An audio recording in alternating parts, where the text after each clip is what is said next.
Hey guys, it's Pauline, and I always wonder if my sound is working. Just I did good because it does appear that my sound is working. So, hello there to all of you viewers, as I'm just double checking and making sure that everything's good. My name is Pauline Abello, and today I'm going to be talking about how to have a healthy, all-natural, happy, joyful pregnancy that doesn't involve all sorts of crazy medications or morning sickness and just discomfort and displeasure in general that's associated with pregnancies. So we're going to kick over some myths and talk about doing things differently, because we all know that the norm for having a pregnancy is that it's not fun, it's just a horrible experience, and so we're going to make it not be that way.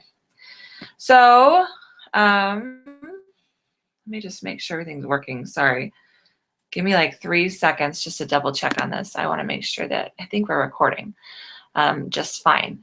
I hate to make a video and then doesn't record. Okay, so let's just get going. I think that we're working. So anyway, like I said, my name is Pauline. I'm the author of the book #Hardcore. And this is a book, especially if you're pregnant, that I want you to take a look at. And it's all about how to eat clean and eat healthy. And it does apply to pregnant moms too, especially pregnant moms. So, okay, and then lastly, I just want to say I am trying a new way of broadcasting. So if it seems fuzzy on your screen, I do apologize. It's not supposed to be fuzzy, but it's a Google Hangout, and it looks clear on my screen, but it looks like it's broadcasting pretty fuzzy at a really low bit rate. So thankfully you can hear me, and we'll switch back to Wirecast next time so we get a higher bit rate and it's a little clearer. But I don't actually have slides today. We're just going to chat. So feel free to ask questions if you need. So let me just share with you, this is actually my due date, so I want to do a little webinar. That'd be fun. I'm actually due today. I'm 40 weeks today. And this is my 6th baby. So I want to share with you just kind of how my pregnancy has gone. My first pregnancy was a really standard, normal pregnancy. I was fresh, and I had, all my life felt the pressures of, fashion and fitting into clothes and looking good. And I just remember thinking, I can't wait until I'm pregnant, because then I can eat whatever I want. And I totally had no clue that if you eat whatever you want, you will gain weight. And so oddly and funny enough, I definitely did gain weight. I gained 70 pounds my first pregnancy. And so that was really hard to lose it all. Not to mention I went through a lot of the symptoms that a lot of you have. Thankfully, I didn't get, gestational diabetes, but I definitely had the swelling. I had the morning sickness. I had all those kind of, first time in my life I'd experienced heartburn. And so it was really when it came time to, it wasn't for my own health that I actually cared.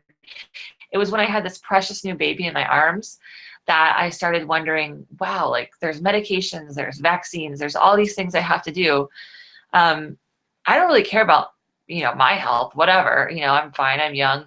But this baby, this precious little baby, just something in my heart, just wanting to have the very best for this baby, caused me to seek out wisdom and really research what I was putting into the baby and what I was doing with the baby. And so my future pregnancies were a lot better and a lot healthier. I was able, obviously, eventually to gain all the weight, take all the weight off, but it definitely made it hard. So I want to help and pass on what I've learned in these past 6 pregnancies. So you can't eat whatever, and that definitely will result in weight gain. You shouldn't worry about losing weight during your pregnancy. I don't recommend that. I just recommend working out and eating healthfully, and you will be just fine, and you can focus on making sure the baby's getting enough nutrition. Now, I really want to recommend, I don't want to make this webinar as long as that one. I think we definitely went close to 45 minutes, and it was called Let's Talk Food. But that is definitely one of the best webinars I've ever done about food. And so I'm not going to go over everything and really anything we've talked about in that last webinar. So I do recommend that if you are new to eating clean and new to wondering about food and how it affects your body, definitely watch the Let's Talk Food and get my free downloadable book called #Hardcore. It's all about eating clean, and it absolutely applies to pregnancy. For a limited time, it's a free download on my website, paulinabello.com. So you'll want to go check that out and get that while you can. Because once it goes up on Amazon, Amazon requires that they have the best deal, and I can't offer it for free anymore, just, occasional sales.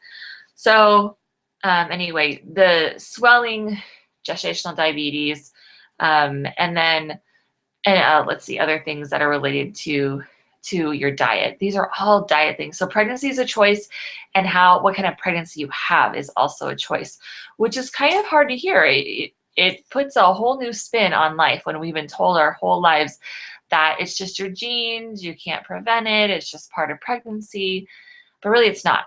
I mean, pregnancy is definitely, no doubt, difficult. It's hard to walk around with this huge belly or try and get comfortable when you're sleeping when you have this huge belly, but it doesn't need to be as awful as, we have made out to be in the first pregnancy that I had. So for starters, let's just talk about the nose. I'm gonna be real with you. You got to cut out the crap. No more sugar, no more coffee, no more junk, no more all that bad stuff. I know you've heard that coffee has antioxidants in it. It's not good for the baby. Just think of it like this. The baby's like this big when the baby's starting out, like this big, this tiny. And by putting all sorts of like, chemicals and things into your baby, that's just, you're getting them in like all those processed foods. So women have cravings, and it's like this big joke that, oh, I'm having look at what I mean, this, crazy peanut butter, Reese's peanut butter cup, or, ice cream, and it's got all these bad things in it. That baby is this big. Like, when the baby comes out, would you give it a Reese's peanut butter cup? No. Like when the baby's 3 months old, you wouldn't give it that. That'd be way too not good for its system.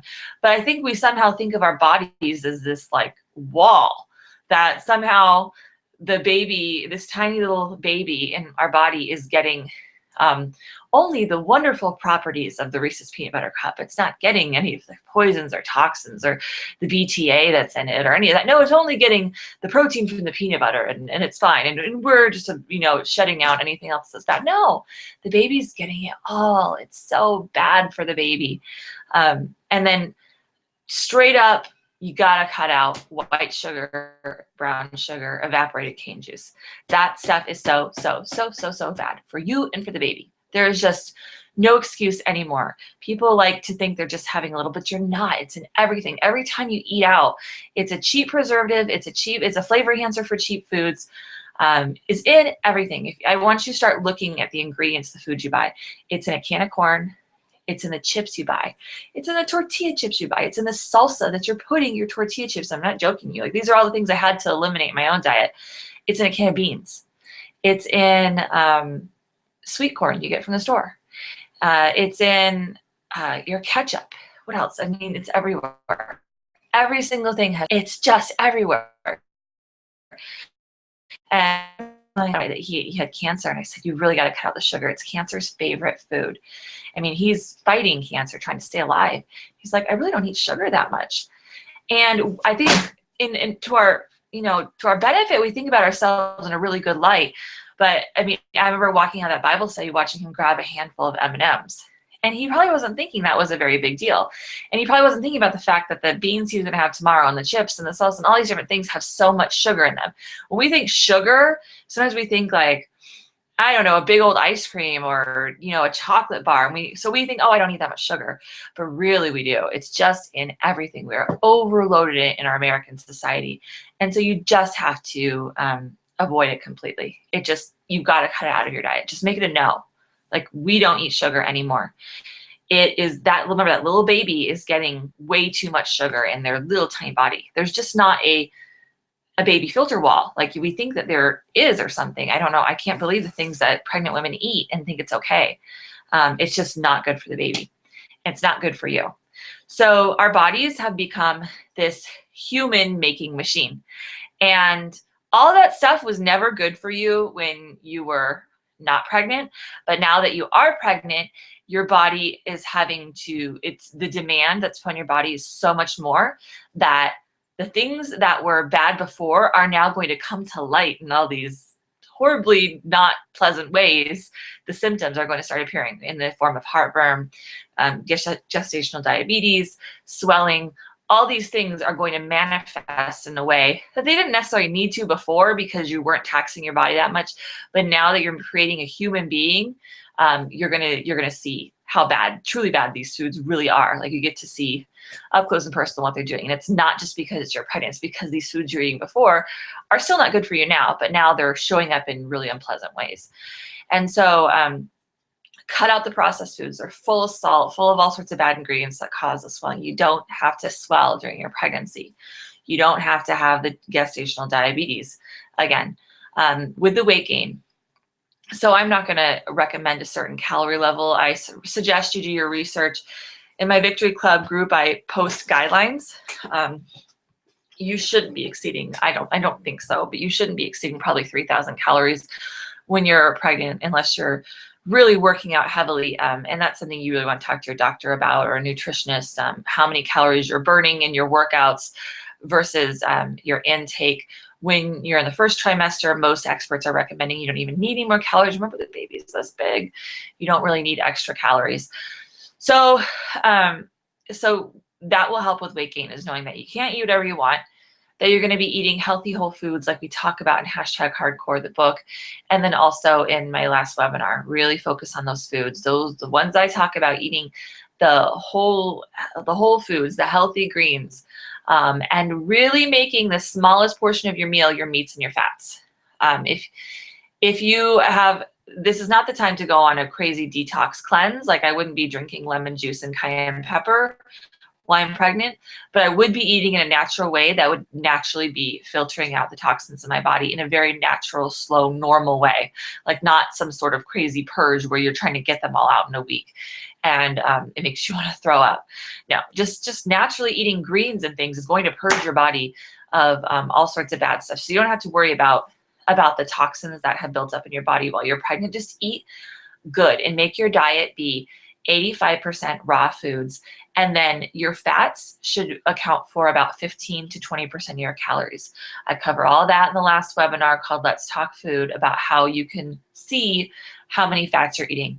But it's the fats and the sugar, especially, they're going to cause you problems with diabetes. Most Americans are eating way too much fat. And in all of my experimentation with my own self and my children, the fastest way to cure any of the ailments in our bodies is to get rid of the meat and the dairy and all the junk. It has merit, it has warrant, but we eat so much of it that we get way more than we need. The real powerhouse, the healing, the micronutrients are all in the fruits and vegetables. And so you should fill up majority of your diet with those. And think of the meats and the fats and the dairies as the side dish. It is not the bulk of the food you should eat. It's not the main course. And especially in the first trimester, the cravings are the strongest.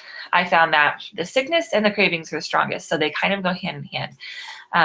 Let's just talk about morning sickness while we're here talking about first trimester. Morning sickness, it can be as easy as avoiding it by making sure that you don't go to bed hungry and you don't wake up hungry. If you're waking up hungry, that can make you feel really sick. And so just making sure that you are eating a good dinner, one that, you're not just like scrimping on dinner. Just eat a good dinner and you'll probably feel not hungry when you wake up. But morning sickness can be more intense in the first trimester if you're having digestion problems. So then we have to go into what causes like heartburn and digestion issues. And I was excited, not excited, to discover that my, just excited to find out that there's also a cure for stronger digestion issues. And I think there needs to be a lot more research on this. But it was through my own experimentation in this pregnancy. My normal trick of just making sure I wasn't hungry wasn't working. And I was getting heartburn in my first trimester, and also my food wasn't digesting properly, like especially beans. So then I really did some research. It's always about, this is our temple that God has given us. And we have a brain and we want to do things with our lives. Like, this is my life. I want to eat, I want to live, I want to enjoy in this way, but we have to do it within the constraints of the temple that God has given us and honor that. We are not unlimited. We can't eat as much food as our brain might want it to eat. We can't eat whatever we want to eat, even though it's possible to make Reese's peanut butter cups. We have to choose a healthier option. And so with that said, one of the things that maybe I like to do was stay up late, even though I know it wasn't really good for me. And then also, it's hard when you're pregnant to get enough sleep. But this is what was exciting to me, was in all my research and trying to kick over every bone, figuring out, why was my body not digesting food properly? Why am I getting heartburn? Why do I just keep burping, like nonstop burping? And to me, I knew that my food, that meant that there was a lot of acid and things going on, and my food was not getting digested right. And I could just feel that it was taking forever. And so I said, what causes slow digestion? And so that was my research that I started doing. And it comes down to sleep.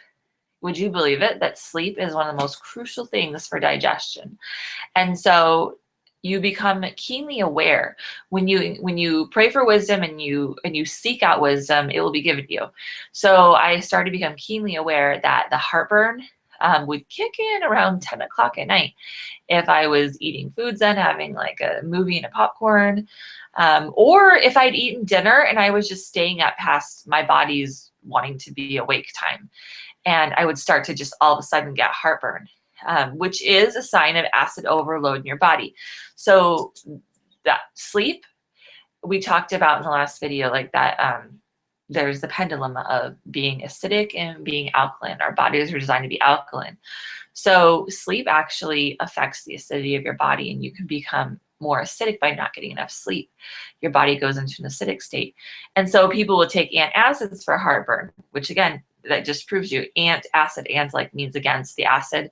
So a healthy all natural fix for that is obviously go to sleep. But if, like, I would have problems where like the heartburn kept going, I'm like, oh, okay, I want to listen now, but it's too late. I get it. I'm in an acid overload right now. A quick fix for me was lemon juice water. And that sounds gross, and it would be if I didn't make it like lemonade. So in my book, #hardcore, I have a really awesome recipe for healthy lemonade. I can give it to you right now. It's simple. It's 1 part lemon juice to 8 parts water. So for me, that was 2 cups of water in like a pint jar with a 1/4 cup lemon juice, and then 7 to 8 drops of stevia and some ice cubes, and stir it all together. And that was like a delicious lemonade. And lemon, though, if you test it like outside your body, if like in a little beaker cup with a pH strip, it would test acidic. But the way that our body digests it, it leaves an ash. And so that's actually what you want to know when things are foods, or how do they digest in your body. Lemons actually digest very alkaline. So they're a quick alkalinizing drink, which is probably why a lot of people use them in detox serums. And it cured the heartburn within a few minutes. I took a hot bath and drank some lemon juice and then went right to bed. And that made the heartburn stop, because it was just nonstop. I thought I was going to throw up. It was terrible. This was like a few weeks ago, and it was from staying up too late. And so the other thing you can do with digestion, and this is for anyone who has digestion issues too, is just watching the food you eat. Like, if your stomach is really sensitive and you're trying to heal, or you're having the issues, you can also try and combine foods properly. So knowing that beans and other high protein foods like meats will digest very slowly, whereas fruits like watermelon are crazy quick. And so you should eat those by themselves. But really, in a normal, healthy person, you shouldn't have to worry about what food you're eating. You should just be able to eat whatever you want altogether. And that really comes down to needing to get plenty of rest. And so this is where I would always feel so bad for moms that had to go to work, because I would sleep like 14 hours my first trimester, especially the first baby. That's just crazy. You know, how much sleep that our body needs when we're making this human. And if you don't get a good night's sleep, which happens, my 3-year-old woke me up last night for whatever, had to go to the bathroom. I'm at 3:30 in the morning having a really hard time going back to sleep. And then to have to wake up at 5 or 6 in the morning and go to work, like let's say you're a teacher and you've got to teach a class, I just don't even know how you're going to have the worst pregnancy. I mean, I don't want to say that, but it's going to be hard. And I always hear that it is hard. And it's usually because they're working moms. I feel so bad for them. So I'm just going to encourage you to quit your job and make it happen. Just hashtag make it happen. You can do it. Cut some costs. Shoot, sell your house and get a smaller one if you need to, but I really don't think you're probably going to have to. I bet you can cut some costs. Or what a great time to start your own business right now before the baby is born and start generating some income. I mean, many women are going to work at a teaching job making like $30,000 a year, at least here in Arizona. It's not that much. And then you count gas and then eventually childcare, you have to put the kid in, or they have to, and then eating out and all the things involved. You're just not making very much money. You probably could very quickly start your own business and do the same from home. And then you could stay home with your baby and not just have to take a couple months off and then leave your baby with someone else to raise them. I'm going to tell you, it's a precious time. I remember this is just a small tangent I'm going to go off on, but there was a time when we were newlyweds and we thought, or mainly me, that we need to have a house because we're out in Orange County, California. And I just felt like, oh, well, hello, we're married. We have to have a house, but it's so expensive. I should get a job. So once the baby's born, I will, that would be a good time to get a job because the baby will be little. They won't remember that I was gone. And my friend, oh, bless her heart, she was like one of those people who just make a huge difference in your life. You never forget these people. And I'll just give her a shout out with Jessica. She was like, no, this is such a precious time. Don't get a job. Babies are babies once. And then they're big. And it's so, you don't want to be working during this time. So not to get a job. And I'm so glad I did. And I didn't really know about having a home-based business or working from home or anything like that. But if you can do it, make it happen. Not only because sleep is so crucial, but because this is just such a precious time in your life that you can't ever get back. But yeah, sleep. Sleep is going to be huge for morning sickness and any other digestion issues. So you've got to get the sleep, and naps count. Is what also I've discovered too, is that your body almost has like a tally mark. I don't know, like you have to hit 9 hours of sleep. At least that is for me. And if like last night, so Carmel woke me up at like 3 in the morning. And then I was like, well, I can't sleep. I might as well get some work done. So I was doing some stuff. And then finally at 6, I got a nap for a couple hours. And I woke up so cranky and just not feeling good at all. And then I was like, well, I guess I'll, maybe take another nap later. And counting the hours, I realized up until that point, I'd only gotten 5 hours of sleep. It just wasn't even close to enough. And so then I had to take a second nap later in the day to catch up all the sleep I'd missed. So yeah, it's hard. It's not the easiest thing in the world being a parent, especially when you got a potty trained kid in the middle of the night, but it's worth it. And you just have to make it work. So really listen to your body and start tuning in and seeing the patterns of what you ate, how much sleep you got, especially, and then the kinds of foods you're eating. So some other things to focus on are eating mainly raw foods, like your fruits and your vegetables, eating lots of raw foods. We'll have for example, breakfast. We have chia seed cereal. This recipe is also in the #hardcore book I mentioned. And it will have raw chia seeds, raw flaxseed, raw almond milk, raw bananas, whatever else fruit I want to put in it, apples, blackberries, whatever is on sale or in season. And so we've got this wonderful raw breakfast that does have fat in it because flaxseed and chia seeds are high in omega-3s and high in fats and protein. They're seeds. And then for breakfast or for lunch today, we had this amazing kale salad with the lemon juice, no oil dressing, also in #hardcore. My kids love that salad dressing. It has no oil in it. It's incredible. And so we had that for lunch. And then for snacks all throughout the day, the kids are munching on apples and bananas. Children can do about 50% cooked food. That's good for them. But for us adults, we don't need, unless you're trying to gain weight, you don't need as much cooked food. You can easily get plenty of calories, all the calories you need from doing about 85% raw, and that's best for your body.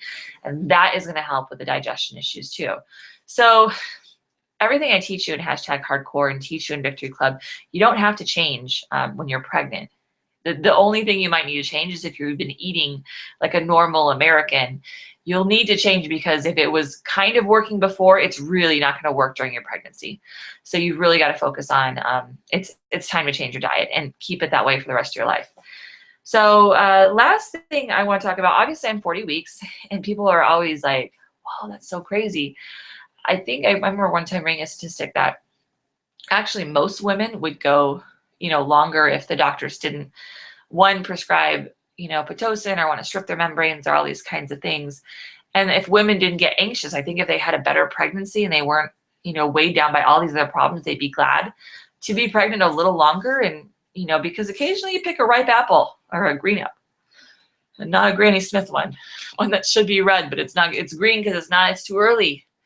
And so babies are supposed to be in here, but your body will try and get the baby out if the body is suffering. Probably for lack of nutrients is usually the reason. As the baby gets bigger, it demands more, it needs more calories. And not that means you should eat an extra piece of pizza. We're talking about nutrient dense calories. And I keep saying watch that last video, but please do, because we're almost out of time and I don't have time to explain what nutrient dense foods are. But they're your fruits and your vegetables are full of nutrients. The only reason the grass-fed cow or the fish has omega-3s is because at one time the fish ate the algae or the grass-fed cow ate the grass. It's the nutrients that are in the greens. And I don't mean you need to go eat grass or algae, but God put broccoli and kale and collard greens and spinach and all those wonderful fruits and vegetables on this earth for us to eat because they're full of nutrients. And that is what's going to fill you up. That's going to keep you healthy and well. And that's what's going to fuel the baby. So there's been a lot of studies, especially in vitamin D, which comes from the sun. And that has our world, our Western world, is at an epidemic rate of lack of vitamin D. We just don't go out in the sun anymore. I got rid of my dryer and have no intentions of bringing it back to force myself to hang my laundry on the line. And I'm pretty health conscious, but with all the things that I have to do inside, and there's pretty much nothing I need to do outside besides go out and garden, and it's not the time to be really gardening right now. It's not quite springtime yet. I just don't have many reasons to get outside unless I force myself to go outside. So I hang the laundry on the line, and it's fresh and it blows in the wind and it takes a little more time, but it's good for me, and it makes me outside for 10 to 30 minutes each day, so I'm getting my vitamin D. It's forcing you to.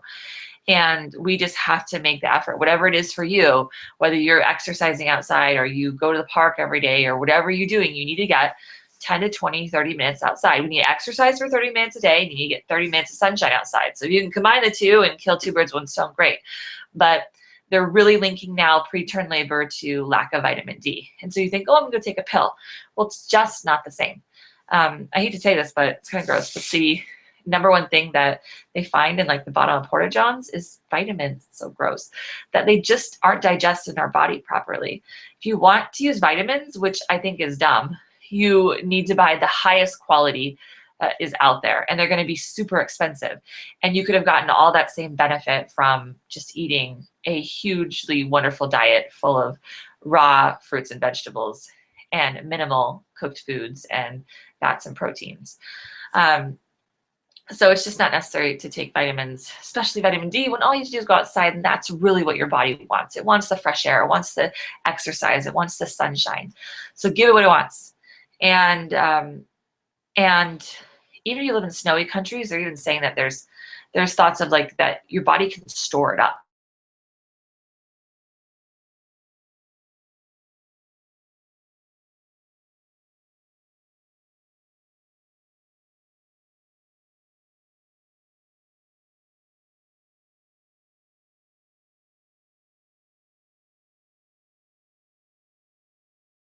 Your best both ways. Get outside.